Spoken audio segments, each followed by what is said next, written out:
Buongiorno e ben ritrovati con l'informazione flash di New Sicilia. Vediamo insieme i titoli più rilevanti della mattina.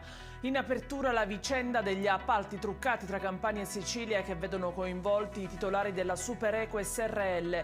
Dall'inchiesta della Procura di Napoli adesso spunta il nome del deputato regionale Giuseppe Castiglioni, arrestato nell'operazione Mercurio.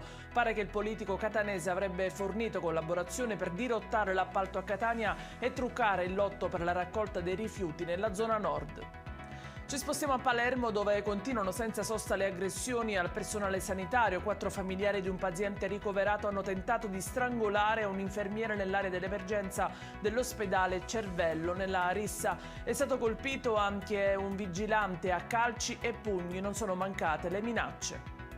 Tragedia sulla 20 Messina-Palermo, dove una 37enne è deceduta dopo un violento scontro tra 2 auto. La vittima sarebbe rimasta incastrata tra le lamiere del mezzo su cui era a bordo. Ferite altre 3 donne, di cui una in gravi condizioni.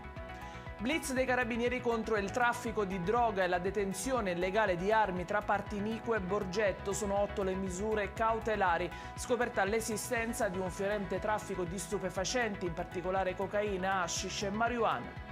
Sequestro preventivo di beni, denaro e immobili per un valore superiore a 830.000 euro nell'ambito di un'indagine per sottrazione fraudolenta al pagamento delle imposte e autoriciclaggio. I destinatari sono 2 coniugi attualmente indagati in concorso. Nel mirino una società del settore alberghiero di Castelvetrano.